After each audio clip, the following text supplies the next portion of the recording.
السلام علیکم ورحمۃ اللہ۔ الحمد للہ رب العالمین، الصلاۃ والسلام علی سید المرسلین وعلی آلہ واصحابہ اجمعین، اما بعد۔ رب اشرح لی صدری ویسر لی امری واحلل عقدۃ من لسانی یفقہوا قولی۔ رب زدنی علما، رب زدنی علما، رب زدنی علما، آمین یا رب العالمین۔ تمام تر تعریف، حمد، ثنا، کبریائی، بڑائی، بزرگی اور مجد اس خالق کائنات کے لیے لائق اور زیبا ہے جو ساری کائنات کا ایک و تنہا خالق، مالک، مربی اور منتظم ہے۔ درود و سلام ہو نبی کریم صلی اللہ علیہ وسلم پر، جنہیں انس اور جن کی رشد و ہدایت کے لیے مبعوث فرمایا گیا، آپ کے آل پر، آپ کے اصحاب پر۔ اس مختصر سے درود و سلام کے بعد معزز سامعین کرام، آج کی کلاس سورہ توبہ کی آیت نمبر 103 سے رہے گی۔ اللہ رب العزت سے دعا ہے کہ اللہ رب العزت ہمیں صحیح معنوں میں قرآن مقدس کو سمجھنے، اس پر ایمان لانے اور اخلاص کے ساتھ عمل کرنے کی توفیق اور رفیق عطا فرمائے، آمین یا رب العالمین۔ صحیح معنوں میں قرآن کو سمجھنا کیا ہے؟ کہ قرآن کو ہم خود قرآن کی روح سے سمجھیں، صحیح احادیث سے سمجھیں اور صحابہ اکرام کے اقوال سے سمجھیں، صحابہ اکرام کے اعمال سے سمجھیں۔ قرآن کی تفسیر خود پہلے قرآن کرتا ہے، پھر نبی کریم صلی اللہ علیہ وسلم کی احادیث، آپ کی سنت سے ہوتی ہے، اور پھر صحابہ اکرام اس کو عمل کر کے نبی مکرم کے ساتھ بتا دیتے ہیں۔ اللہ رب العزت سے دعا ہے کہ اللہ رب العزت ہمیں صحیح معنوں میں قرآن فہمی کا ذوق و شوق عطا فرمائے، آمین۔ آیت نمبر 103، اعوذ باللہ من الشیطان الرجیم، خذ من اموالہم صدقات، ان سے مال میں سے صدقہ لیجئے۔ یہاں پہ اشارہ نبی کریم صلی اللہ علیہ وسلم سے خطاب ہے کہ نبی کریم صلی اللہ علیہ وسلم ان کے مالوں میں سے صدقہ لیجئے۔ صدقہ لیجئے، یہ خود اس بات کی طرف اشارہ ہے کہ جو صاحب اقتدار ہے، جو وقت کے خلیفہ ہیں، وقت کے ذمہ دار ہیں، وہ رئیسوں سے لیں گے، جیسے اللہ نے دوسری جگہ فرمایا کہ اپنے رئیسوں سے لو، اپنے پیسے والوں سے لو اور محتاجوں کو دو، ضرورت مندوں کو دو۔ ضرورت مندوں کا ہے وہاں۔ یہ ایک زکوٰۃ اسلامی فریضہ ہے اور ارکان اسلام میں سے ہے، اور ارکان اسلام میں آپ دیکھیں گے کہ ہر چیز اجتماعیت کے ساتھ ہے۔ نماز جماعت کے ساتھ ہے، روزہ الگ الگ مہینوں میں ہم نہیں رکھ سکتے، ایک ہی مہینے میں سب کو مل کر کے رکھنا ہے، وقت بھی ایک جیسا ہوگا، مہینہ بھی ایک جیسا ہوگا۔ اسی طریقے سے زکوٰۃ بھی سب کو مل کر کے دینا ہے، ایک بیت المال ہوگا اور وہاں پر زکوٰۃ اکٹھا کی جائے گی، اور بیت المال کے جو ذمہ دار ہیں وہ زکوٰۃ کا حساب کر کے اور زکوٰۃ لیں گے، اور لے کر کے غریبوں میں ان کے مستحقین پر، جو بھی زکوٰۃ کے مستحق ہیں، ان تک اس زکوٰۃ کو پہنچائی جائے گی۔ یہ اسلام کا سسٹم ہے۔ لیکن اور اسی طریقے سے حج بھی آپ دیکھیں کہ حج بھی اجتماعیت کے ساتھ ہے۔ تو نماز، روزہ، حج، زکوٰۃ، یہ ساری چیز اجتماعیت کے ساتھ ہے، انفرادیت نہیں ہے اسلام کے اندر۔ اور زکوٰۃ کو اگر ہم اجتماعیت کے ساتھ نہیں دیں گے تو اس سے حاصل ہونے والے نتائج بھی حاصل نہیں ہوں گے، وہ ضائع ہو کر کے رہ جائے گی، اس کے صحیح مصارف میں نہیں لگ پائے گی، اس کے جیسے اثرات آنے چاہیے ویسے نہیں آ پائیں گے۔ اچھا، جیسے نبی مکرم سے کہا گیا کہ زکوٰۃ لو، تو کس کے لیے لو؟ جو اس کے مستحق ہیں ان کے لیے لینے کا حکم، کیونکہ نبی مکرم صلی اللہ علیہ وسلم نے اپنی ذات کے تعلق سے فرما دیا کہ میرے اوپر زکوٰۃ حرام ہے، اور آپ کے اہل بیت پر بھی حرام تھی، آپ کے اہل خانہ پر بھی حرام تھی۔ اللہ اکبر۔ نبی مکرم نے آپ کوئی ایسا دھرم گرو نہیں دیکھیں گے۔ جو لوگ نبی مکرم کے اوپر تنقید کرتے ہیں اس سے پوچھئے کہ کیا ایسا دھرم گرو بھی تم نے دیکھا ہے کہ جو اپنے لوگوں کا پیسہ یہ کہہ دے کہ میرے اوپر یہ پیسہ حرام. نذرانے اور چڑھاوے آپ دیکھتے ہیں کس طریقے سے لوگوں کی طرف چڑھتے ہیں. سورہ یاسین میں بھی انبیاء کی اور داعی کی صفت اللہ رب العزت نے بتایا کہ یہ جو کہتے ہیں اس پر عمل کرتے ہیں اور بدلہ نہیں چاہتے کہ تم ان کی عزت کرو، انہیں دولت دو، یہ کچھ نہیں چاہتے. تو یہاں پہ اللہ رب العزت نے حکم دیا کہ ان کے صدقات لیجئے، آپ اس کے ذریعے سے انہیں پاک کیجئے. تو زکوٰۃ کا سب سے پہلا فائدہ اس آیت کی روح سے کہ زکوٰۃ دینے سے انسان پاک ہوتا ہے، یعنی وہ گناہوں سے دھلتا ہے. توبہ بھی انسان کو گناہ کو دھوتی ہے، اور اسی طریقے سے زکوٰۃ بھی انسان کو دھوتی ہے. زکوٰۃ دے کر کے بھی، اور پھر اس کے بعد اللہ نے حکم دیا اور ان کا تزکیہ کیجیے. تزکیہ یعنی برائیوں کو ختم کر کے اچھائیوں کا داخل کرنا. زکوٰۃ دیتے وقت بھی کون سی زکوٰۃ دینا ہے اس میں ان کا تزکیہ کرنا، اور زندگی کے ہر موڑ پر ان کا تزکیہ کریے اور ان کے لیے دعا کریں. تو نبی کریم صلی اللہ علیہ وسلم کی سنت ہے کہ جب بھی کوئی زکوٰۃ لے کر کے آتا بیت المال میں تو نبی کریم صلی اللہ علیہ وسلم ان کے لیے دعا کرتے تھے. اور بے شک آپ کی دعا ان کے لیے سکون کا باعث ہے. سبحان اللہ. واقعی کیوں نہ ہو، نبی کریم صلی اللہ علیہ وسلم جس کے لیے دعا کریں اور اس کے لیے سکون کا باعث نہ ہو. تو اللہ رب العزت نے بھی بیان فرمایا کہ نبی مکرم جب کسی کے لیے دعا کرتے ہیں، جب وہ زکوٰۃ لے کر کے آ کر کے دیتا ہے، مطلب ایک رئیس آدمی اس کا حق ادا کرتا ہے زکوٰۃ کا، تو اللہ کے نبی اس کے لیے دعا کرتے ہیں، اس کے مال کی خیر و برکت کے لیے دعا کرتے ہیں. تو اس سے یہ پتا چلا کہ جب بیت المال میں زکوٰۃ آئے تو بیت المال کے جو ذمہ دار ہیں انہیں چاہیے کہ وہ زکوٰۃ جس کی آئی ہے اس کے لیے دعا کریں. اور اللہ خوب سننے والا، خوب جاننے والا ہے.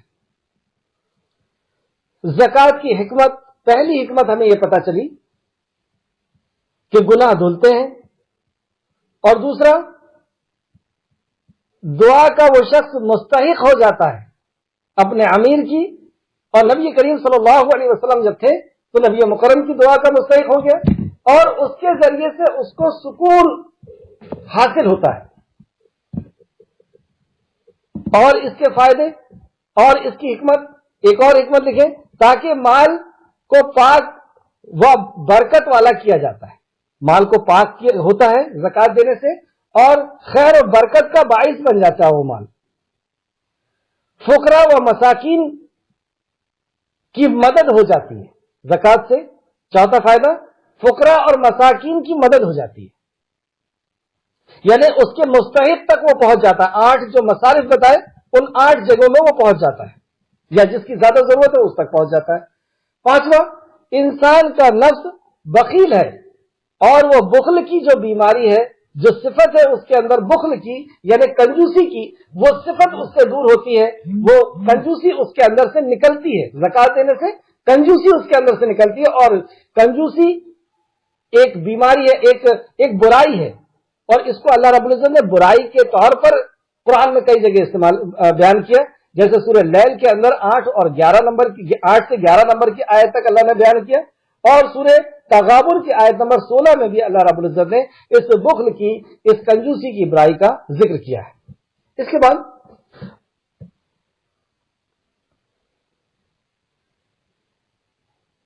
مال کی نعمت کی وجہ سے انسان پر جو اللہ کا شکر لازم آتا ہے وہ ادا ہو جاتا ہے. مال جو اللہ رب العزت نے اس کو دیا ہے، وہ جب زکوٰۃ دیتا ہے تو اس کا وہ حق ادا ہو جاتا ہے، یعنی اس کا جو مال اس کو ملا ہے اس کا بدلہ ادا ہو جاتا ہے. پھر سے آیت سماعت فرمائیں، اے نبی کریم صلی اللہ علیہ وسلم ان کے مالوں میں سے صدقہ لیجئے، یعنی زکوٰۃ لیجئے، آپ اس کے ذریعے سے انہیں پاک کیجئے. مطلب یہ جب زکوٰۃ دیتے ہیں تو ان کے گناہ دھلتے ہیں، اور ان کا تزکیہ کیجئے، اور ان کے اندر سے برائی کو نکالیے، اچھائی کو داخل کریے، اور ان کے لیے دعا کریے. تو جب یہ زکوٰۃ لے کر کے آئے تو یہ دعا کے مستحق ہے، ان کے لیے دعا کریں.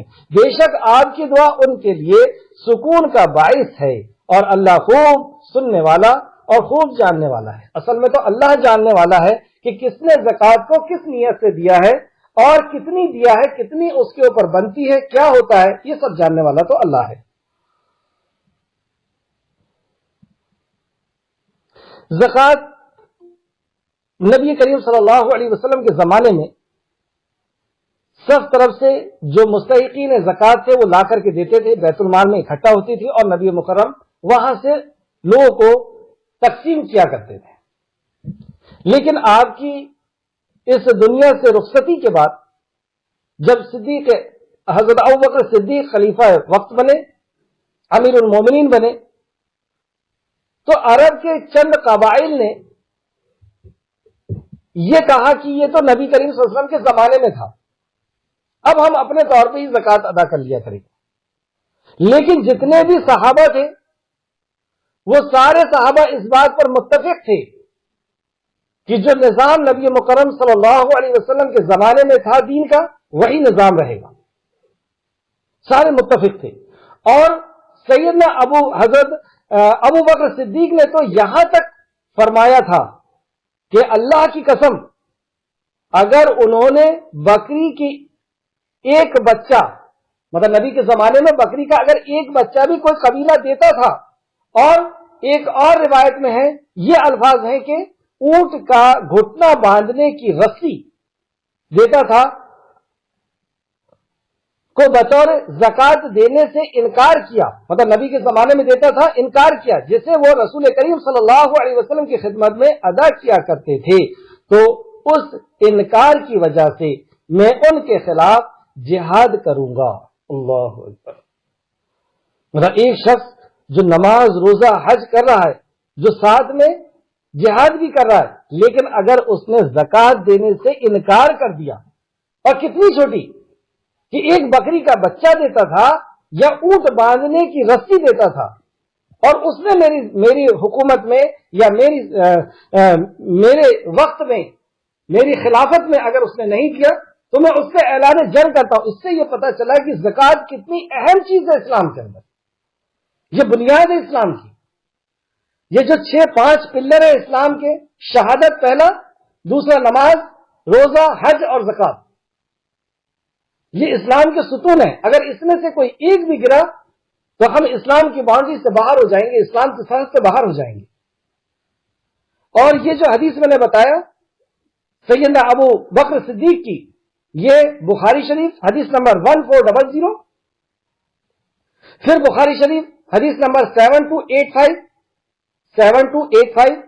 پھر بخاری شریف 7284، پھر مسلم شریف حدیث نمبر 20۔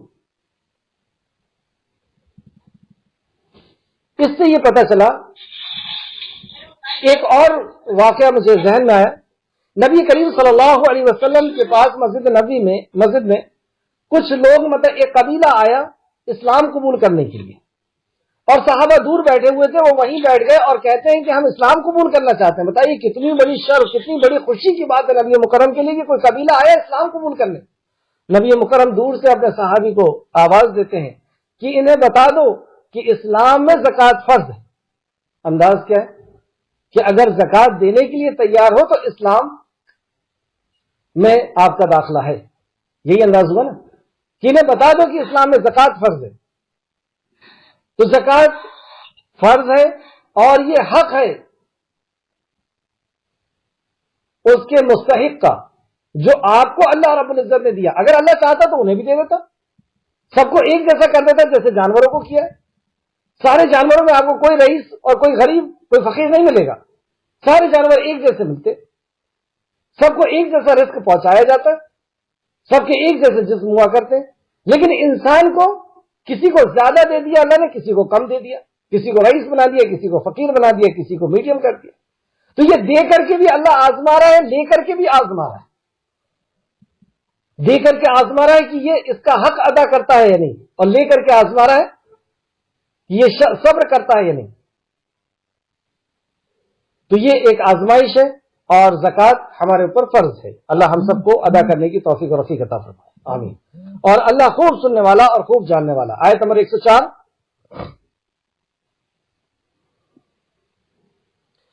کیا انہیں معلوم نہیں کہ بے شک اللہ ہی اپنے بندوں کی توبہ قبول فرماتا ہے۔ توبہ کے تعلق سے یہاں پہ بات آئی کہ کیا تم جانتے نہیں کہ اللہ اپنے بندوں کی توبہ قبول فرماتا ہے؟ کیوں نہیں توبہ کرتے؟ کیوں اپنے گناہوں سے آنکھ بند کر کے ہم نے رکھے ہوئے؟ جبکہ توبہ کے فضائل اگر آپ دیکھیں، چند ایک فضائل میں آپ کو بتاتا ہوں۔ سورہ فرقان آیت نمبر 70 اور 71، سورہ فرقان میں اللہ فرماتا ہے اِلَّا مَن تَابَ، بے شک جو توبہ کرے، وَآمَنُوا وَآمَنَ وَعَمِلَ عَمَلًا صَالِحًا، اور جس نے عمل کیا عمل صالح، نیک عمل کیا، جس نے توبہ کیا، وہ آمن اور ایمان لایا۔ پہلے اللہ رب العزت نے ذکر کیا توبہ کا، پھر اس کے بعد ایمان کا ذکر ہے۔ اب آپ کو فضیلت پتہ چلی ہوگی کہ پہلے تو توبہ ہے کہ ہم نے جو گناہ کیے ہیں، جس زندگی سے ہم جی رہے تھے، اس زندگی سے ہم تائب ہوئے، اس زندگی سے ہم پشچاتاپ کیے، اس زندگی کی برائی کو ہم نے محسوس کیا اور اس کا اقرار کیا۔ توبہ کا پہلا مطلب یہی ہوتا ہے کہ اپنے گناہ کا اقرار کر لینا اور دوبارہ کرنے کا ارادہ نہ ہونا، اور تیسرا اللہ کی اطاعت و فرما برداری کرنا۔ تو سب سے پہلے اللہ نے ذکر کیا اِلَّا مَن تَابَ، جو توبہ کرے، وَآمَنَ اور ایمان لائے، وَعَمِلَ عَمَلًا صَالِحًا، اور جس نے عمل صالح کیا، عمل کیا، اور کون سا عمل کیا؟ صالح عمل کیا۔ صالح عمل کون سا ہوتا ہے؟ جس کے اندر ایمان، اخلاص اور نبی کا طریقہ ہو، تو عمل صالح کیا۔ فَأُولَئِكَ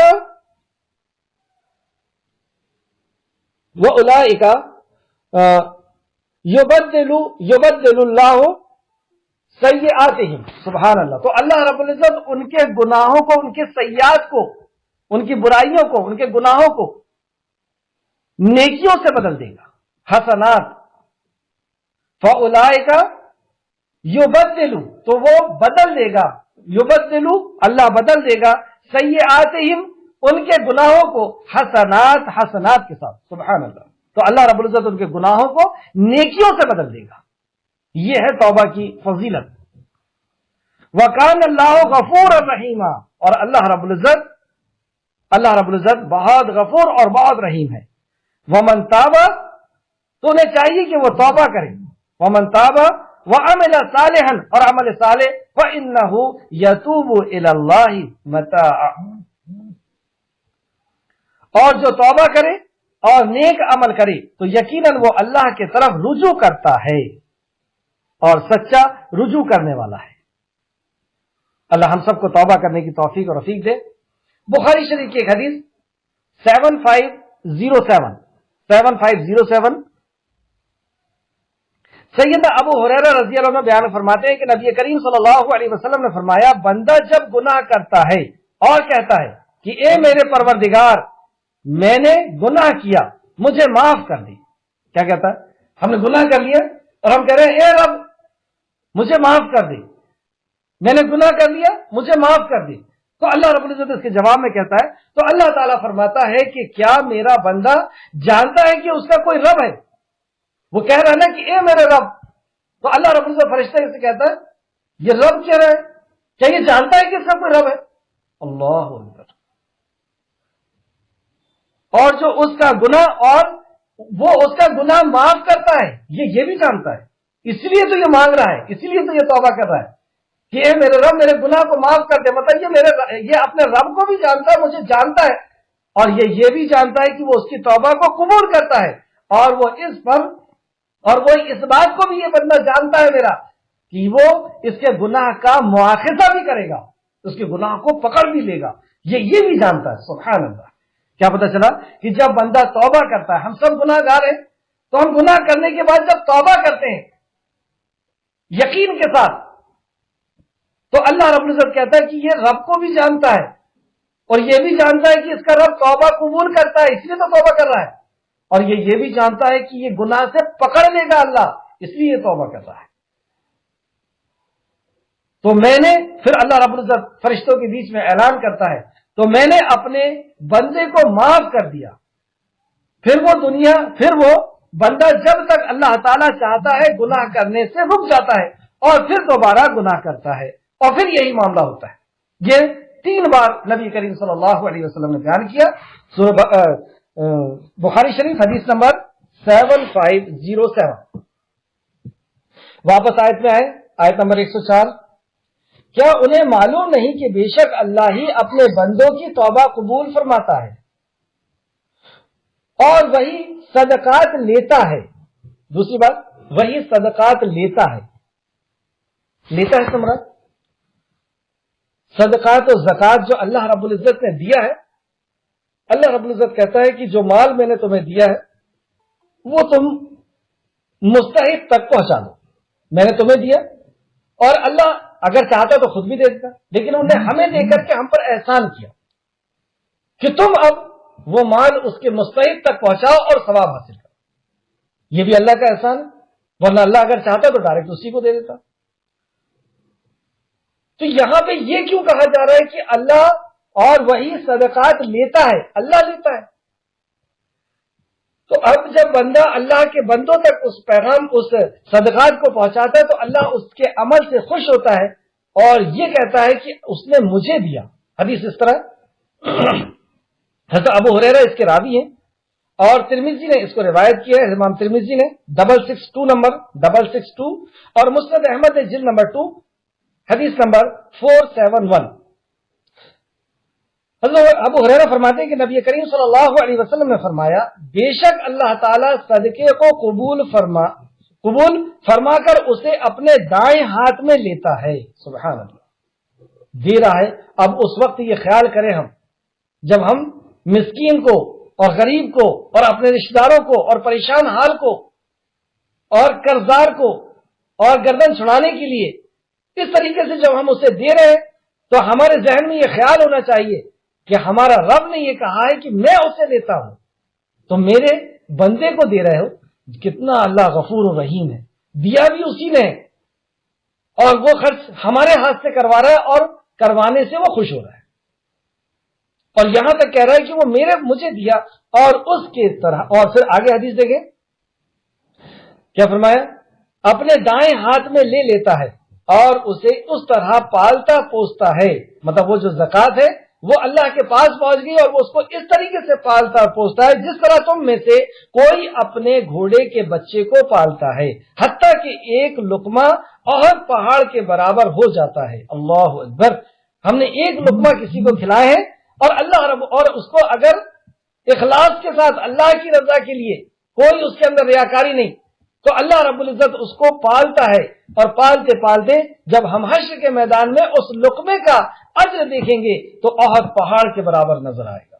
اللہ فرماتا ہے یہاں تک کہ اس کو احد پہاڑ کے برابر کر دیتا ہے اور اس کے صدقے کتاب اور اس کی صدق کتاب اللہ کی اس آیت کے میں موجود ہے. مطلب نبی صلی اللہ علیہ وسلم نے فرمایا کہ یہ بعد کی صداقت قرآن کی اس آیت میں موجود ہے. پھر نبی صلی اللہ علیہ وسلم نے یہ آیت پڑھی, کیا یہ لوگ نہیں جانتے کہ بے شک اللہ ہی اپنے بندوں کی توبہ قبول فرماتا ہے اور صدقات لیتا ہے.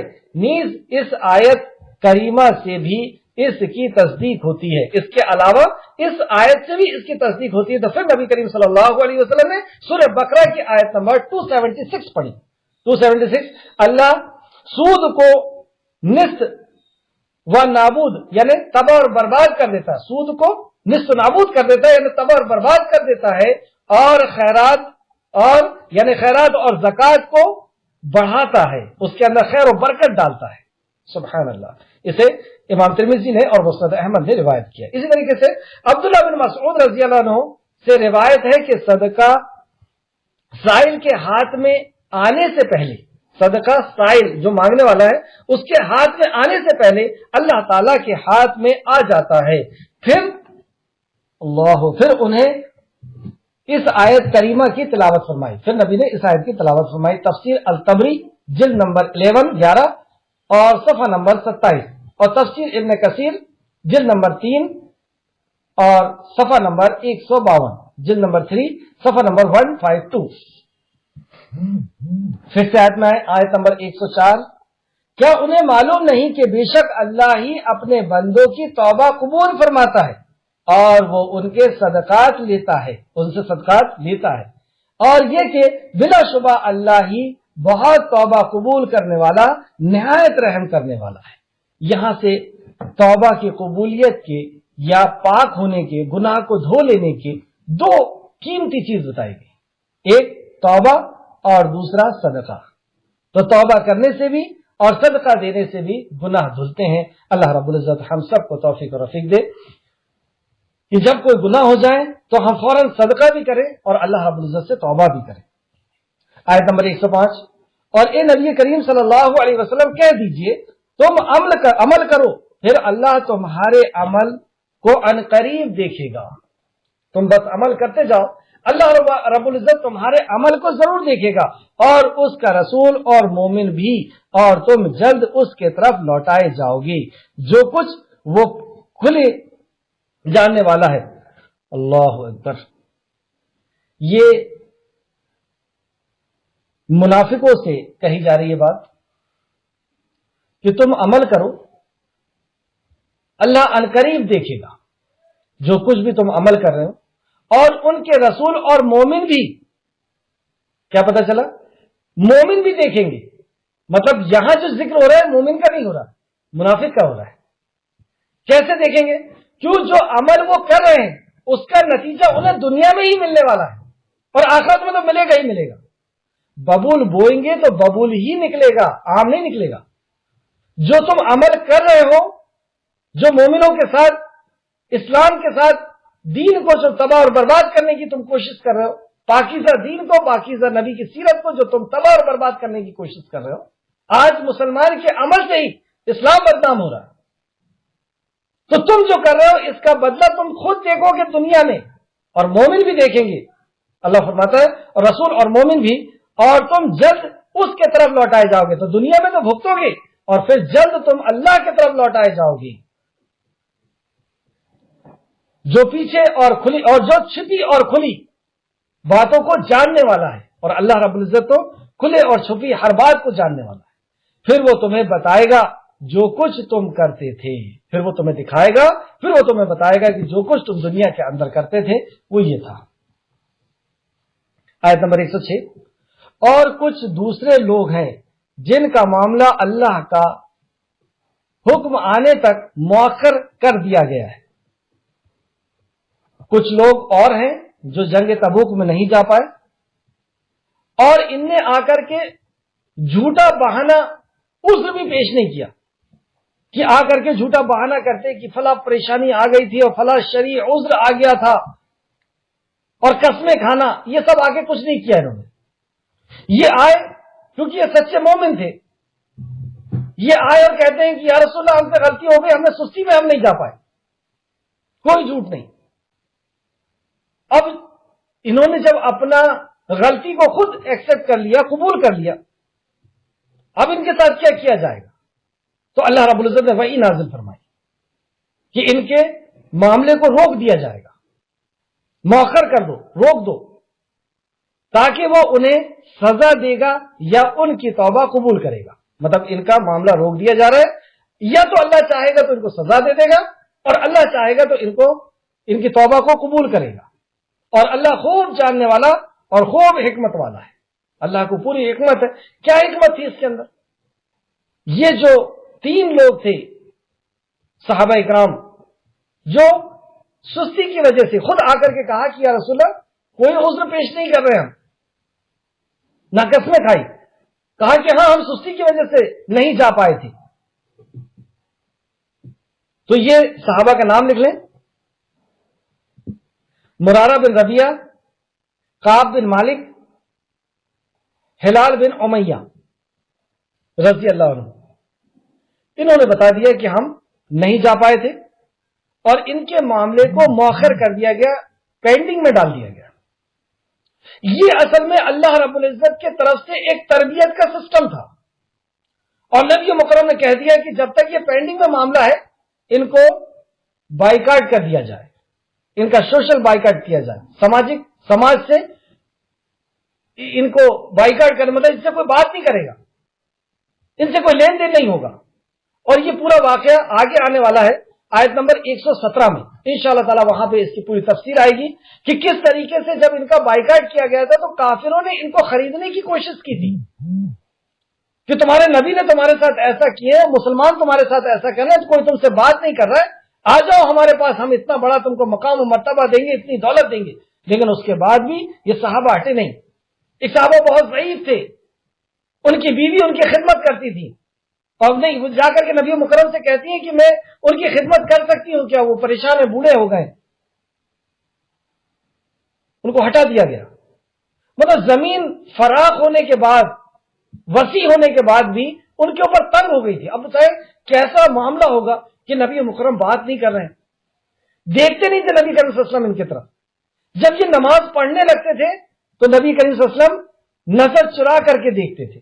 محبت تو تھی، لیکن یہ ان کی تربیت تھی نبی کریم صلی اللہ علیہ وسلم کی، یہ ان کو ٹھیک کیا جا رہا تھا کہ جو غلطی کی ہے اس کی سزا دینے کا یہ انداز تھا، اور وہ بھی اتنے مضبوط کہ 40 دن تک اسی پریشانی میں رہے۔ انشاءاللہ تعالی یہ واقعہ آگے آئے گا، اس وقت ہم دیکھیں گے۔ ابھی سرسری طور پہ ہم دیکھیں آیت نمبر 106۔ اور کچھ دوسرے لوگ ہیں جن کا معاملہ اللہ کا حکم آنے تک مؤخر کر دیا گیا ہے تاکہ وہ انہیں سزا دے گا یا ان کی توبہ قبول کرے گا، اور اللہ خوب سننے والا خوب جاننے والا ہے۔ آیت نمبر 107۔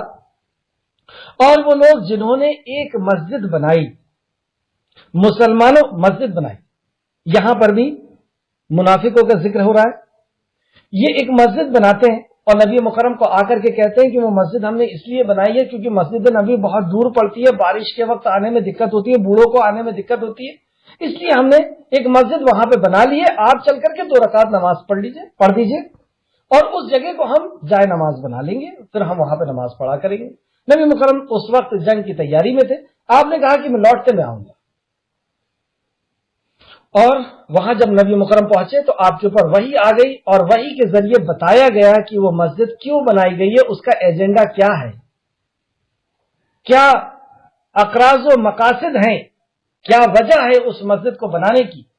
تو وہ 4 وجہ اللہ رب العزت بتاتا ہے۔ پہلا، مسلمانوں کو، پھر سے آئے دیکھیں آیت نمبر 107، اور وہ لوگ جنہوں نے ایک مسجد بنائی تاکہ، اس وجہ سے بنائی کہ مسلمانوں کو ضر پہنچائے، مسلمانوں کو تکلیف پہنچانے کے لیے بنائی تھی، اور کفر پھیلائے، وہاں سے اللہ کی اور اللہ کے نبی کی نافرمانی کا پروپیگنڈا کیا جائے، وہاں سے اس کو پھیلایا جائے۔ اللہ اور اللہ کے نبی کی نافرمانی، اسی کو کفر کہتے ہیں، تو کفر کو پھیلایا جائے۔ تیسرا، اور مومنوں کے درمیان تفرقہ ڈالا جائے، پھوٹ ڈالی جائے۔ مومنوں کے درمیان پھوٹ کیسے ڈالی جاتی ہے؟ کہ ہم میں سے کوئی کسی کے پاس جائے اور کہے کہ وہ تو آپ کے لیے یہ برا برا کہہ رہا تھا، اور پھر وہ بھی بتائے کہ وہ تمہارے لیے ایسا ایسا کہہ رہا تھا۔ بس ایک مسلمان کو دوسرے مسلمان سے ہم نے نفرت ڈلوا دی، کچھ اس میں بدگمانیاں تھی، کچھ صحیح تھا، کچھ غلط تھا، اور ایک مسلمان کو دوسرے مسلمان سے لڑا دیے۔ یہ کام منافقوں کا ہے، اللہ ہم سب کو محفوظ رکھے، آمین۔ وہ مومنوں کے درمیان تفرقہ ڈالنا چاہتے تھے، مسلمانوں کے بیچ میں پھوٹ ڈالنا چاہتے تھے، یہ مقصد تھا وہ مسجد بنانے کا۔ اور اس شخص کے لیے، چوتھا، اور اس شخص کے لیے گھات لگائیں جو اس سے پہلے اللہ اور اس کے رسول سے لڑ چکا ہے، اس کے لیے گھات لگائیں۔ مطلب پورا اسلام کو تباہ اور برباد کرنے کے لیے پلاننگ گاہ بنائی جا رہی تھی، اور اس کو نام دیا جا رہا تھا مسجد کا۔ ایسا بھی ہوتا ہے، دین کا نام دیا جاتا ہے اور کچھ اور ہی کیا جاتا ہے، جب اس کی حقیقت میں جائیں تو کتاب و سنت میں اس کا کوئی دلیل نہیں، لیکن باہر سے ایسا لگے گا یہ اسلام، تو باہر سے انہوں نے مسجد بنا دی، نبی مکرم کو بھی دعوت دیتی نماز پڑھنے کی، اور بنائے تھے اسلام کو برباد کرنے۔ طہارت اور تقوی کا نام و نشان نہیں تھا، نہ تقوی کا نہ طہارت کا نام و نشان تھا۔ اور وہ پھر آگے اللہ فرماتا ہے، اور وہ ضرور قسمیں کھائیں گے۔ اللہ فرماتا ہے کہ جب آپ جائیں گے تو وہ ضرور قسمیں کھائیں گے کہ ہمارا ارادہ تو نیکی تھا، مطلب ہم نے تو یہ مسجد نیکی کے لیے ہی بنائی تھی، لیکن جب یہ وحی آ گئی تو نبی مکرم نے حکم دیا صحابہ کو، اور 2 صحابہ کو پہنچایا، اور اس مسجد کو ڈھا دیا گیا، جلا دیا گیا، جلا کر کے اس کو نصف نابود کر دیا گیا۔ تو اللہ فرماتا ہے کہ وہ ضرور قسمیں کھائیں گے اور اپنی صفائی پیش کریں گے، اور اللہ گواہی دیتا ہے کہ بے شک وہ سراسر جھوٹے ہیں۔ کس نے گواہی دے دیا؟ ساری کائنات کے خالق اور مالک نے کہ وہ سراسر جھوٹے ہیں۔ اے نبی صلی اللہ علیہ وسلم، آپ اس مسجد زرار میں کبھی بھی کھڑے نہ ہوں، آپ وہاں پہ نماز نہ پڑھیں، کبھی بھی کھڑے نہ ہوں، البتہ وہ مسجد جس کی بنیاد اول روز ہی سے تقوی پر رکھی گئی ہے۔ اب دوسری مسجد، جس مسجد کو یہ نقصان پہنچانا چاہتے تھے، وہ ہے مسجد قباء۔ تو وہ مسجد جو پہلے ہی دن سے تقوی کی بنیاد پر رکھی گئی ہے، اس کی زیادہ حقدار ہے کہ آپ اس میں کھڑے ہوں۔ مسجد قباء میں جانے کا اللہ کی طرف سے حکم دیا جا رہا ہے نبی مکرم کو کہ وہ مسجد زیادہ حقدار ہے کہ آپ وہاں پر کھڑے ہوں، آپ وہاں پہ نفل پڑھ دیں۔ اس میں ایسے لوگ ہیں، مسجد قباء کے لوگوں کی تعریف، اس میں ایسے لوگ ہیں جو اس بات کو پسند کرتے ہیں کہ وہ پاک صاف رہیں، اور اللہ پاک صاف رہنے والوں کو پسند کرتا ہے۔ نبی مکرم نے انصاری صحابہ کو بلایا اور کہا کہ اللہ نے تمہاری تعریف کی، تم بہت پاک رہتے ہو، صاف رہتے ہو، کیسے طہارت حاصل کرتے ہو؟ تو انصاری صحابہ فرماتے ہیں یا رسول اللہ ویسے ہی جیسے آپ دکھائیں، ہمیں جب غسل کی حاجت ہوتی ہے تو غسل کر لیتے ہیں، نماز پڑھنے کے لیے ہم وضو کرتے ہیں، اور استنجا کے لیے ہم پانی لیتے ہیں۔ تو نبی مکرم نے کہا کہ ہاں، اس کو ثابت رکھو، اس کو مضبوطی سے پکڑ کر کے رکھو، آگے انشاءاللہ تعالیٰ میں اس کی دلیل دکھاؤں گا۔ تو یہ تھا مسجد قباء کے تعلق سے اللہ رب العزت نے یہاں پر بیان فرمایا کہ وہ تقوی کی بنیاد پر رکھی گئی ہے۔ اس تعلق سے چند حدیث دیکھتے ہیں۔ اس سے مراد کون سی مسجد ہے؟ سیاق کے کلام سے معلوم ہوتا ہے، مطلب قرآن کی آیت سے معلوم ہوتا ہے کہ اس سے مراد مسجد قباء ہے۔ اس کی وجہ سے صحیح حدیث میں ہے کہ رسول کریم صلی اللہ علیہ وسلم نے فرمایا مسجد قباء میں نماز کا ثواب عمرہ کے برابر ہے، مطلب 2 رکعت نفل نماز کو جا کر کے مسجد قباء میں اگر پڑھے گا تو اس کو عمرہ کا ثواب ملے گا۔ تو جب بھی ہم عمرہ کرنے کے لیے، حج کرنے کے لیے جائیں تو صبح اگر ہم نکل جاتے ہیں فجر کی نماز کے بعد، تو پیدل بھی ہم وہاں پہ بہت آسانی سے پہنچ جائیں گے۔ ایک گراف میں آپ کو دینے والا ہوں، تو اس میں آپ دیکھیں گے کہ بہت شارٹ کٹ راستہ ہے۔ مسجد نبوی کے 6 نمبر گیٹ سے اگر آپ نکلتے ہیں تو پیدل ہی چند منٹوں کے اندر، تھوڑے ہی وقت کے اندر آپ وہاں پر پہنچ جائیں گے۔ یہ حدیث کہ اس کا ثواب عمرہ کے برابر ملے گا، اور اس کی ایک الگ ہی شان ہے یہ مسجد کی۔ جب آپ وہاں جائیں گے تو دیکھیں گے کہ جمعہ کی نماز کے لیے لوگ اکٹھا ہو رہے ہیں، ایسی بھیڑ لگتی ہے، اور وہ بھیڑ کائے کی لگتی ہے؟ نفل نماز پڑھنے، لوگ اپنی اپنی نفل نماز 2 رکعت پڑھتے ہیں اور بس وہاں سے نکل جاتے ہیں، 2 رکعت نماز پڑھیں اور نکل گئے۔ وہاں پہ وضو خانہ بھی بہت اچھے بنے ہوئے ہیں، طہارت خانے بھی بہت اچھے بنے ہوئے ہیں، تو ایک الگ ہی منظر اور ایک الگ ہی کیفیت ہے اس مسجد کی، اور اس مسجد کے میں نماز پڑھنے کے بعد جو کیفیت ہوتی ہے وہ بھی واقعی جو اللہ نے فرمایا، نبی مکرم نے فرمایا کہ اس کا ثواب عمرہ کے برابر دوں گا، تو عمرہ کے بعد جو بندے کی کیفیت بنے گی تو واقعی وہ معنی رکھتی۔ تو یہ ہے ترمذی شریف کی حدیث ہے، ترمذی کتاب الصلاۃ کے اندر امام ترمذی نے اس کو لے کر کے آئے، اور حدیث نمبر 324۔ ابن ماجہ نے بھی اس حدیث کو نقل کیا، ابن ماجہ کتاب اقامت میں ابن ماجہ نے اس کو لے کر کے آئے، اور حدیث نمبر 1411 سیدنا عبداللہ بن عمر بیان کرتے ہیں کہ نبی کریم صلی اللہ علیہ وسلم مسجد قباء کی زیارت کے لیے سواری پر اور پیدل بھی جایا کرتے تھے۔ تو نبی مکرم کی سنت بھی ہے، وہاں پر پیدل بھی جایا کرتے تھے، کبھی سواری سے بھی جایا کرتے تھے۔ یہ بخاری شریف کی حدیث ہے، حدیث نمبر 1192 مسلم شریف حدیث نمبر 1399، مسلم شریف حدیث نمبر 1399۔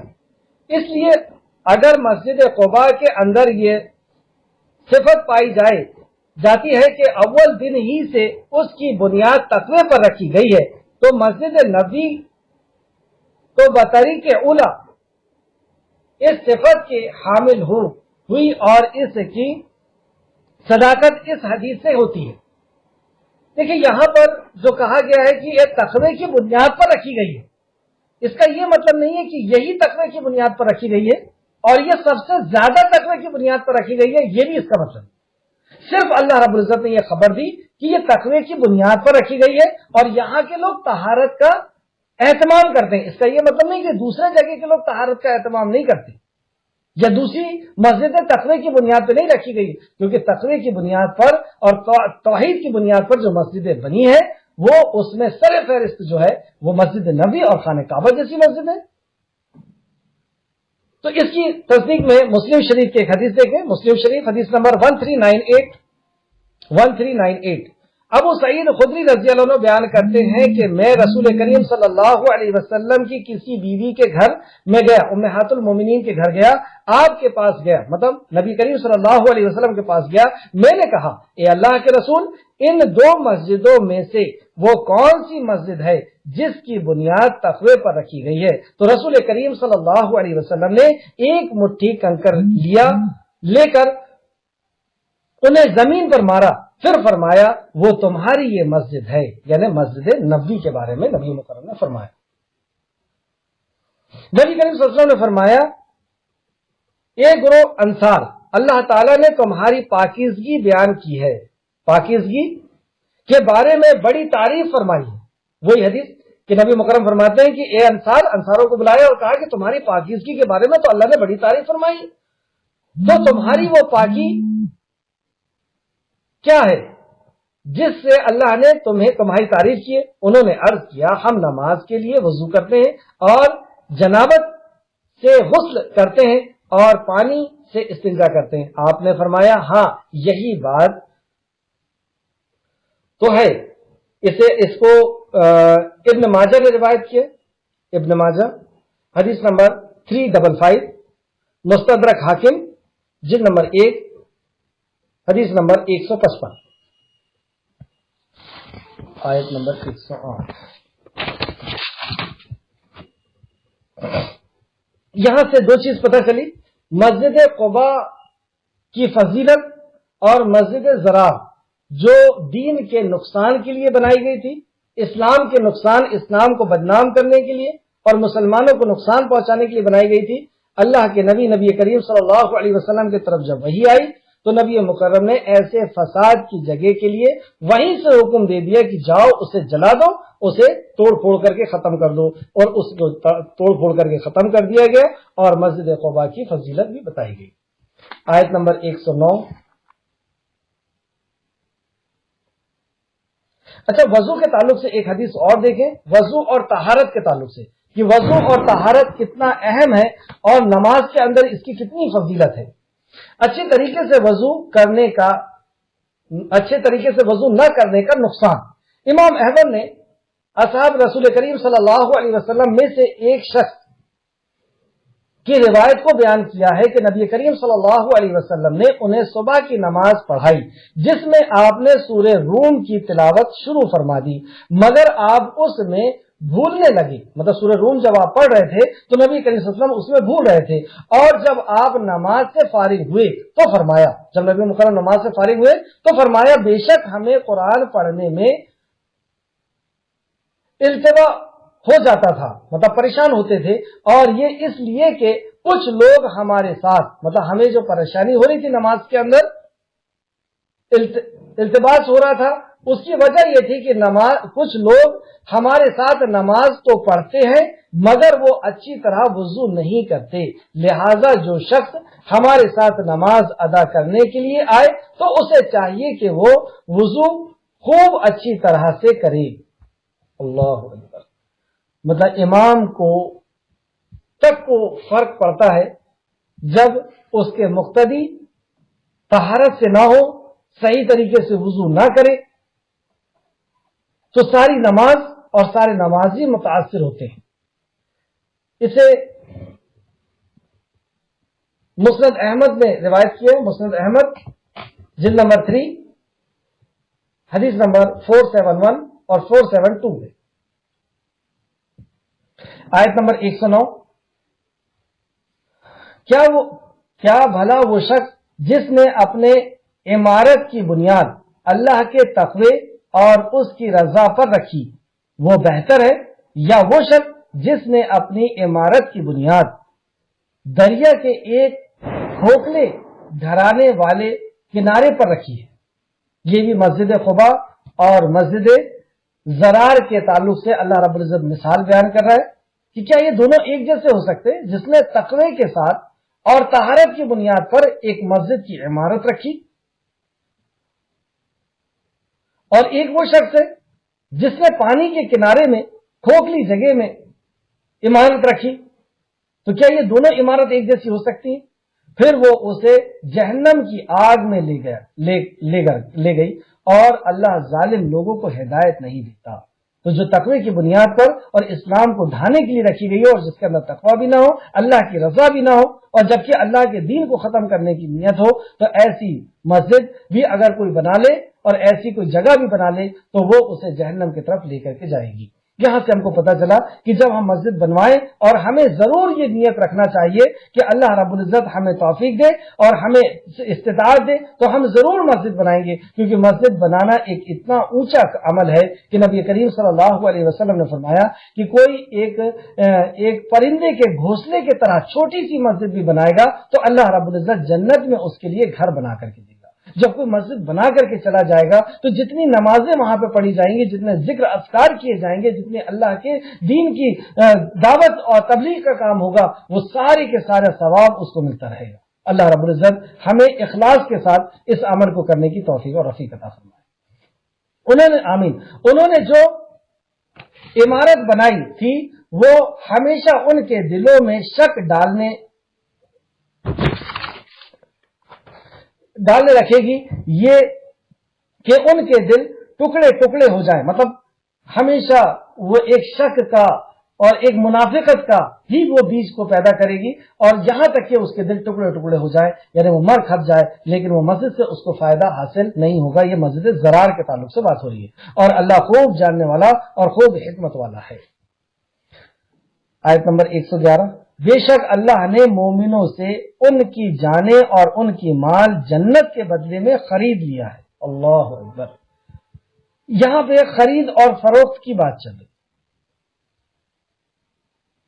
بزنس کیا ہوتا ہے؟ بزنس میں، خرید و فروخت میں کوئی چیز پسند آتی ہے اور اس کی قیمت لگائی جاتی ہے، قیمت دے کر کے اس کو خرید لیا جاتا ہے۔ جب کسی چیز کو خرید لیا تو بیچنے والے کا کچھ حق اس میں باقی رہے گا؟ کوئی حق اس کے اندر باقی نہیں رہے گا۔ تو سب سے پہلے یہ ہوتا ہے کہ کسی چیز کو پسند کیا جاتا ہے، پھر اسے خریدا جاتا ہے، اس کی قیمت دی جاتی ہے، اور قیمت دینے کے بعد جب اسے خرید لیا جاتا ہے تو جو چیز بک چکی ہے، جس نے بیچ دیا ہے، اس کا اب اس پہ حق نہیں رہتا۔ یہاں پہ کون خرید رہا ہے، کسے خرید رہا ہے، اور بدلے میں کیا دے رہا ہے، یہ غور کرنے والی بات ہے۔ بے شک اللہ نے مومنوں سے، ہر کسی کو نہیں خرید رہا، اللہ کس کو خرید رہا ہے؟ مومن۔ اور مومن کون ہوتا ہے؟ آگے والی آیت میں آ رہا ہے کہ مومن کون ہوتا ہے، کس کو خریدتا ہے اللہ سے۔ بے شک اللہ نے مومنوں سے ان کی جانیں اور ان کے مال جنت کے بدلے میں خرید لیا، جبکہ جان اور مال تو اللہ ہی کا تھا۔ کچھ وقت کے لیے اللہ رب العزت نے اس کا مالک بنا دیا، عمل کی آزادی دے دیا، جان اور مال کا مالک بنا دیا، عمل کی آزادی دے دیا، اور اب کہہ رہا ہے کہ تم اپنی عمل کی آزادی کو مجھ سے بیچ دو، تم اپنا جان مال مجھے بیچ دو۔ تو اللہ کیا دے گا بدلے میں؟ اللہ کہتا ہے کہ میں بدلے میں تم کو جنت دوں گا۔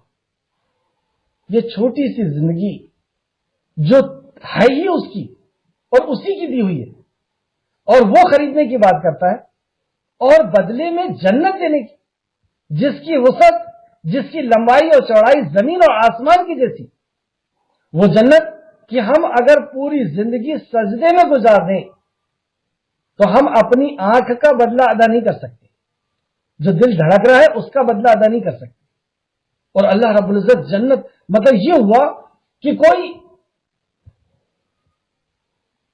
بہت بڑی کوئی چیز دے رہا ہے اور کہہ رہا ہے یہ 10 روپے لو اور پورا اندور تمہارے نام پہ کر دیتے۔ یہ بھی اگزامپل یہاں پہ نہیں دیا جا سکتا، کیونکہ نبی رحمت صلی اللہ علیہ وسلم نے فرمایا کہ جنت کا اتنا حصہ جتنے حصے میں ایک کوڑا رکھا جاتا ہے۔ کوڑا آپ رکھ کر کے دیکھیں، کوڑا جس سے مارتے ہیں، وہ رکھ کر کے آپ دیکھیے گا، میں سمجھتا ہوں کہ 2x2 کے حصے میں 2x2 میں 4 اسکوائر فٹ میں وہ کوڑا آ جائے گا۔ اتنی جگہ کے بارے میں اللہ رب العزت فرماتا ہے کہ زمین کوڑا رکھنے کی جگہ بھی پوری دنیا اور مافیا بیچ کر کے تم جنت کی نہیں خرید سکتے، اتنی قیمتی ہے وہ جنت کی زمین۔ کیوں اتنی مہنگی ہے؟ جنت کی زمین اتنی مہنگی کیوں؟ گاؤں میں اگر آپ ایک کھیت بیچیں گے تو شہر میں ایک پلاٹ مشکل سے لے پائیں گے اندور میں، اور اندور میں اگر ایک کھیت بیچ دیں گے تو بامبے میں ایک پلاٹ مشکل سے خرید پائیں گے، اور بامبے میں اگر ایک کھیت بیچ دیں گے تو یوروپ اور امریکہ میں ایک پلاٹ آپ مشکل سے خرید پائیں گے۔ کیوں اتنا مہنگا ہوتا چلا جا رہا ہے؟ زمین تو زمین ہے، کیونکہ یہاں پہ گاؤں سے زیادہ فیسلٹی ہے، اور یہاں سے زیادہ فیسلٹی بامبے میں، اور بامبے سے زیادہ یوروپ اور امریکہ میں۔ وہاں پڑھائی کے اچھے مواقع ہیں، وہاں پہ بزنس کے اچھے مواقع ہیں، اور بھی دوسری فیسلٹیاں زیادہ ہیں۔ اس لیے اور جنت میں کیسی فیسلٹی ہے؟ اللہ اکبر، بندہ ارادہ کرے گا اور جنت کی نعمت حاضر ہوگی، اتنی فیسلٹی اس لیے بتائی جا رہی ہے کہ تم کوڑا رکھنے کی جگہ اتنی بھی نہیں خرید سکتے پوری دنیا مافیا بیچنے کے بعد۔ اس جنت کو اللہ رب العزت کہہ رہا ہے کہ تم اپنا جان اور مال مجھے بیچ دو، میں تمہیں جنت دوں گا۔ سودا کرنے والا کون ہے؟ اللہ رب العزت۔ کیا وہ نہیں دے گا؟ بغیر مانگے، بغیر کیے اور بغیر کوئی عمل کرے ایسی دنیا ہمیں دیا ہے، جو دنیا میں ہم جی رہے ہیں، اور جو نعمتیں ہم کو ملی ہے، اس قدر نعمتیں کہ جن نعمتوں کو نہ ہم گن سکتے، نہ دیکھ سکتے، نہ جان سکتے، بغیر اپلیکیشن کے، بغیر کسی کام کے، بغیر کسی دعا کے اللہ رب العزت نے یہ ساری چیز ہمیں عطا کیا، اور وہ رب کہہ رہا ہے کہ بیچ دو اپنا جان مال، میں اس سے بھی بڑا دوں گا۔ اور جو بیچ دیتا ہے اس کا پھر اس جان اور مال پہ حق رہتا ہے؟ نہیں، وہ ایسا ہو جاتا ہے ان صلاتی و نسخی و محیای و مماتی للہ رب العالمین۔ ان صلاتی، اے اللہ میری نماز، و نسخی، اور میری قربانی، جتنی بھی وہ قربانیاں دے رہا ہے، وقت کی، جان کی، مال کی، اپنے دماغ کو تھکا رہا ہے، اپنے ہاتھ پیر اور اپنی نیند کو گنوا رہا ہے قرآن کو سیکھنے کے لیے، سمجھنے کے لیے، جتنی بھی قربانی دے، ان صلاتی، نماز، و نسخی، اور قربانی، وہ محیایا، اور میری زندگی، وہ مماتی، اور میری موت، للہ رب العالمین، اے اللہ تیرے لیے۔ جب وہ بیچ دیتا ہے، اب وہ بیچ چکا ہے، اب وہ دیکھے گا وہیں جہاں پہ رب چاہے گا، کیونکہ اب اس کا تو کچھ ہے ہی نہیں۔ وہ چلے گا وہیں، وہ سوچے گا وہی، وہ کرے گا وہی جو اس کا رب چاہتا ہے، یعنی وہ اللہ کے رنگ میں رنگ جائے گا، جو اللہ چاہے گا وہ ویسا کرے گا۔ پھر سے آیت دیکھیں، بے شک اللہ نے مومنوں سے ان کی جانیں اور ان کی مال جنت کے بدلے میں خرید لیا ہے، اور اللہ کی راہ میں لڑتے ہیں۔ اچھا، پھر وہ جب خرید لیتا ہے تو کیا کرتے ہیں یہ لوگ؟ وہ اللہ کی راہ میں لڑتے ہیں، پھر وہ قتل کرتے ہیں اور قتل کیے جاتے ہیں، مطلب خود بھی شہید ہو جاتے ہیں۔ یہ اللہ کے ذمہ سچا وعدہ ہے تورات اور انجیل اور قرآن میں، اور اللہ سے زیادہ اپنے عہد کو پورا کرنے والا کون ہے؟ بے شک ہے پروردگار، تیرے سے زیادہ عہد کو پورا کرنے والا کوئی نہیں۔ تو نے عہد کیا ہے کہ، اور یہ تورات میں بھی کیا، انجیل میں بھی کیا، قرآن میں بھی کیا، کہ جو تجھ سے اپنی جان اور مال کو بیچ دے گا تو اسے جنت عطا فرمائے گا، بے شک اے پروردگار۔ لہذا تم اپنے اس سود سے، اس سودے پر خوش ہو جاؤ، لہذا تم اس سودے پر، جو بزنس تم نے کر لیے، جو تم نے خرید و فروخت کر لیے، کہ ہم نے اپنی جان اور مال کو، اپنی خواہشات کو اور اپنی زندگی جینے کے طریقے کو سب بیچ دیا نا، تو یہ جو سودا تم نے کیا اور بدلے میں جنت جو لے لیا ہے، تو لہذا تم اس سودے پر خوش ہو جاؤ جو تم نے اس اللہ سے کیا ہے، اور یہی بہت بڑی کامیابی ہے۔ یہ ہے کامیابی۔ اللہ ہم سب کو اس کی توفیق اور رفیق عطا فرمائے، اللہ ہم سب کو مومن بنائے، اے اللہ ہم سب کو تو خرید لے، اے اللہ ہم سب کو وہ توفیق دے کہ ہم تیری رضا کے لیے جیے، تیری رضا کے لیے مرے۔ اب مومن کون ہوتا ہے؟ آیت نمبر 113 میں دیکھتے ہیں، التائبون، مومن کی سب سے پہلی صفت بتائی گئی التائبون، وہ توبہ کرتے ہیں۔ اب ہم اپنے آپ کو دیکھتے چلیں، ہم کتنا توبہ کرتے ہیں؟ رات کے وقت اٹھ کر کے کیا ہم اپنے گناہوں کو یاد کر کے توبہ کرتے ہیں؟ کیا ہم گناہ کو بھی یاد کرتے ہیں کہ آج دن بھر میں کتنے گناہ ہوئے، کتنے کام اللہ کی نافرمانی کی ہوئے، کتنے کام اللہ کی فرمانبرداری کی ہوئی، اور زندگی میں جو بڑے بڑے گناہ کر کے آ چکے ہیں، کیا وہی آئی ہے آسمان سے کہ وہ گناہ معاف کر دیے گئے؟ کیا اس کا ڈر ہے ہم کو؟ کیا ہم اس توبہ کرتے ہیں؟ تو مومن وہ ہے جو التائبون، وہ توبہ کرتا ہے، العابدون، اور پھر وہ عبادت کرتا ہے۔ سب سے پہلے توبہ، پھر آئی دوسری بات، وہ عبادت کرتا ہے. عبادت کس کو کہتے ہیں؟ صرف نماز عبادت نہیں ہے. عبادت اصل میں اطاعت کا نام. اللہ اور اللہ کے نبی کی خوش دلی کے ساتھ اور اپنے آپ کو جھکا دینے کا نام، اطاعت اور فرمانبرداری کے کر دینے کا نام خوشی کے ساتھ، اس کو عبادت کہتے ہیں. تو دوسری صفت ان کی العابدون، وہ عبادت کرتے ہیں. الحامدون، وہ اللہ کی حمد کرنے والے ہوتے ہیں. ہم کتنی حمد کرتے ہیں؟ 24 گھنٹے میں ہم دیکھ لیں ہم اللہ کی حمد کتنی کرتے ہیں. السائحون، وہ روزہ رکھتے ہیں.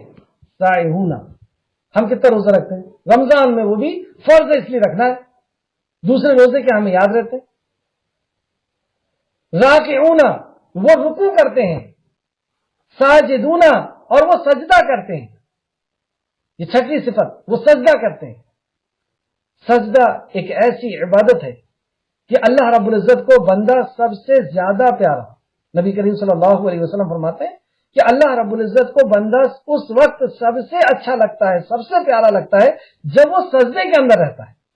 اب آپ جب سجدے میں جائیں تو یہ بات کو یاد کریے گا کہ میرا رب اس حال میں مجھے بہت اچھا، اللہ رب العزت مجھے ایسے دیکھ کر کے خوش ہو رہا ہے، تو انشاءاللہ تعالی آپ کے سجدے کا وقت اپنے آپ بڑھ جائے گا انشاءاللہ. تو وہ سجدہ کرنے والے ہوتے ہیں، نیکی کا حکم کرنے والے ہوتے ہیں اور برائی سے روکنے والے ہوتے ہیں. ساتواں کیا ہے؟ وہ نیکی کا حکم دیتے ہیں، ہم دے رہے ہیں، دعوت کا کام کر رہے ہیں، اور وہ برائی سے روکنے والے ہوتے ہیں. 8ویں صفت، وہ برائی سے روکنے والے ہوتے ہیں اور اللہ کے حدود کی حفاظت کرنے والے ہیں. مطلب جس سے اللہ نے روک دیا اس سے رک جاتے ہیں، جو عوام اور جو حلال ہے اس کو استعمال کرتے ہیں، جو حرام ہے یہ حدود ہے اللہ کی، تو حدود کے وہ پابند ہوتے ہیں. یہ 9ویں صفت تھی. اور اے نبی مومنوں کو خوشخبری سنا دیجئے، وبشر، اور خوشخبری سنا دیجئے، بشارت سنا دیجئے، وبشر مؤمنین، مومنوں کے لیے.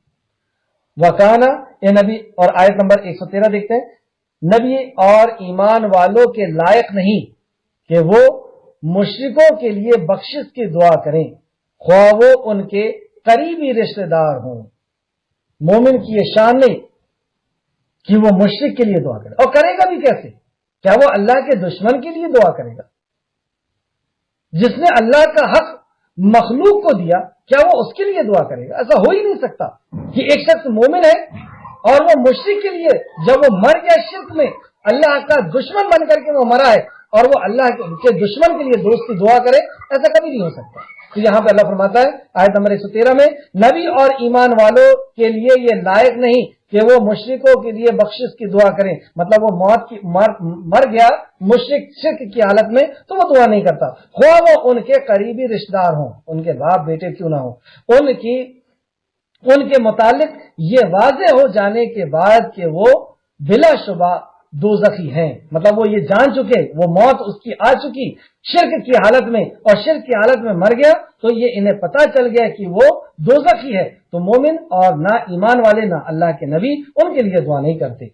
اور ابراہیم کا اپنے باپ کے لیے بخشش کی دعا کرنا بس ایک وعدے کے باعث تھا، جو وعدہ انہوں نے اس سے کیا تھا. اور پھر جب ابراہیم کو یہ واضح ہو گیا کہ یقیناً وہ اللہ کا دشمن ہے تو وہ اس کی بیزار ہو گیا.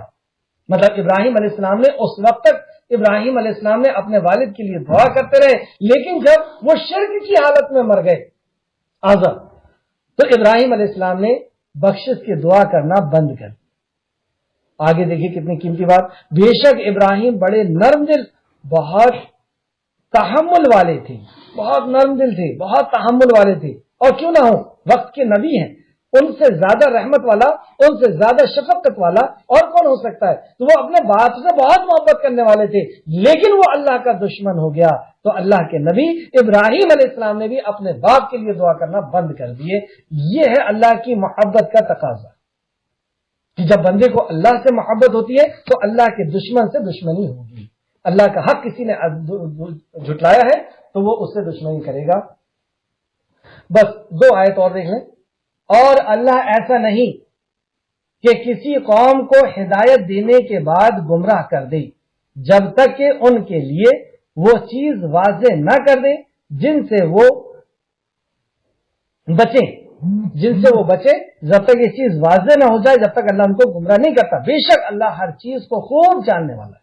اس کی تفسیر میں مواخذہ تمام حجت کے بعد ہوتا ہے، جب وقت کے نبی کسی قوم کے اندر آ جاتے ہیں اور وہ حجت پوری کر دیتے ہیں، دین پورا کی پورا پہنچا دیتے ہیں، شریعت پوری کی پوری بتا دیتے ہیں، آخرت کے بارے میں، توحید آخرت رسالت کے بارے میں بتا دیتے ہیں۔ جب یہ حجت پوری ہو جاتی ہے اس کے بعد ان کا مواخذہ ہوتا ہے، پکڑ ہوتی ہے، پھر اس کے بعد عذاب آتا ہے۔ ہر دور میں آپ دیکھیں، نبی آئے، قوم نے بات کو انکار کیا، حجت پوری ہو گئی، پھر ان کے اوپر عذاب آئے۔ تو یہ آیت میں اس طریقے سے بتایا جا رہا ہے۔ آیت نمبر 116، بے شک آسمانوں اور زمین کی بادشاہی اللہ ہی کے لیے ہے، بے شک آسمانوں اور زمین کی بادشاہی اللہ ہی کے لیے ہے، وہی زندہ کرتا ہے اور وہی مارتا ہے، اور اللہ کے سوا تمہارا کوئی دوست اور کوئی مددگار نہیں۔ سبحان اللہ۔ بے شک آسمان اور زمین کی بادشاہی اللہ کی ہے، مطلب کیا ہوا؟ زمین و آسمان کے اندر جتنی بھی چیز ہے اس کا بادشاہ اللہ، اس کا خالق، اس کا مالک اللہ۔ جب مالک اللہ ہے تو کوئی اور دے سکتا ہے کیا وہ چیز؟ جیسے اس گھر کا مالک میں ہوں تو کوئی اور آپ کو گھر سے کوئی چیز اٹھا کر دے دے گا؟ تو یہ پوری زمین و آسمان کا مالک اللہ ہے، رزق کا بھی وہی مالک ہے، بیمار کرنا اور اچھے کرنے کا بھی مالک ہے، بیٹا اور بیٹی دینے کا بھی مالک وہی، آپ کو خوشی اور غم دینے کا بھی مالک وہی، وَتُعِزُّ مَن تَشَاءُ وَتُذِلُّ مَن تَشَاءُ، عزت اور ذلت کا مالک بھی وہی، وہ ہے بادشاہ، اس کے علاوہ کوئی کچھ نہیں دے سکتا۔ اب پھر سے دیکھیں، بے شک آسمانوں اور زمین کا بادشاہ اللہ ہی ہے، اللہ کے لیے بادشاہی اللہ ہی کے لیے، وہی زندہ کرتا اور وہی مارتا ہے۔ یہ بھی ایک چیلنج ہے آج سے 1450 سال پہلے سے، کہ کوئی زندگی نہیں دے سکتا اور کوئی موت نہیں دے سکتا۔ آپ دیکھ لیں، میل اور فیمیل کے ملنے سے اگر زندگی ہوتی ہے، بچے ہوتے ہیں، تو کوئی آج بے اولاد نہیں ہوتا، اس کا مطلب اللہ چاہتا ہے تو اولاد ہوتی ہے، ورنہ فرعون جیسا بادشاہ اور دولت مند، اس نے بھی اپنے لیے اولاد پیدا نہیں کر سکا۔ اور آج بھی آپ دیکھیں، بڑے سے بڑے سائنٹسٹ اگر اللہ نہ چاہے کچھ کرنے، اولاد نہیں ہوتی۔ اور دوسرا، موت بھی وہی دیتا ہے، کسی کا جل جانا، گولی لگ جانا، تلوار لگ جانا، کینسر ہو جانا، ہارٹ اٹیک ہو جانا، یہ موت نہیں۔ اگر اللہ چاہے گا تو ایسی کتنی بیماری ہو جائے، آپ کینسر ہاسپٹل میں جا کر کے دیکھیے، آدمی آدھا بہ گیا کینسر سے، لیکن مر نہیں پا رہا ہے۔ کئی بار آپ دیکھیں گے لوگ سورہ یاسین پڑھتے ہیں کہ دم نکل جائے، کیا یاسین اس لیے نازل ہوئی؟ کئی لوگ ہون کرتے ہیں کہ اس کی روح نکل جائے، غیر مسلم بھائی۔ تو اللہ چاہتا ہے تو ٹھوکر لگتی ہے اور آدمی مر جاتا ہے، اور اللہ اگر نہیں چاہتا تو وہ سوسائڈ کرنے کی بھی کوشش کرتا ہے، زہر پی لینے کی، کھا لینے کی، اوپر سے کود جانے کی، لیکن بچ جاتا ہے۔ بڑی بڑی بیماریاں ہو جاتی ہے، اس کے بعد بھی بچ جا رہا ہے۔ ڈاکٹر سوچ رہا ہے، بول رہا ہے کہ اس سے مر جانا چاہیے، ہمارے پاس کوئی علاج نہیں، گھر والے بھی کہہ رہے ہیں کہ ان کی تکلیف نہیں دیکھی جاتی، سورہ یاسین پڑھ دو، جبکہ یہ غلط بات ہے۔ اللہ نے قرآن کو دم نکالنے کے لیے نازل نہیں کیا، قرآن تو روح ہے، قرآن تو انسان کے اندر انسان کو بنانے کے لیے نازل۔ تو بہرحال زندگی اور موت اللہ دیتا ہے، اور اللہ کے سوا تمہارا کوئی دوست اور کوئی مددگار نہیں، یہ اللہ رب العزت نے فرمایا۔ کوئی دوست، کوئی مددگار نہیں۔ پوری دنیا تمہاری مدد کرنا چاہ رہی ہے، اور خالق کائنات اگر مدد نہیں کرنا چاہ رہا، پوری دنیا مل کر کے تمہاری مدد نہیں کر سکتی۔ اور اللہ اگر تمہاری مدد کرنا چاہ رہا ہے اور پوری دنیا تم کو نقصان پہنچانا چاہ رہی ہے، پوری دنیا مل کر کے تمہیں نقصان نہیں پہنچا سکتی، کیونکہ اللہ نہیں چاہ رہا۔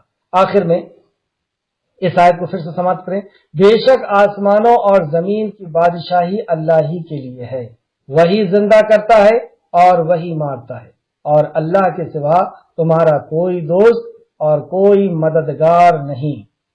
کہ اللہ جو کچھ بھی ہم نے پڑھا اس پہ مزید غور و فکر کرنے، تدبر کرنے، اس پر ایمان لانے اور عمل کرنے کی توفیق و رفیق عطا فرما۔ اے اللہ، قرآن مقدس پر ایمان لانے اور اخلاص کے ساتھ اس پر عمل کرنے کی توفیق و رفیق عطا فرما۔ جب تک زندہ رکھ، اسلام اور اخلاص کے ساتھ زندہ رکھ، جب ہمارا خاتمہ ہو تو ایمان کے ساتھ ہمارا خاتمہ کر۔ آمین یا رب العالمین۔ السلام علیکم ورحمۃ اللہ وبرکاتہ۔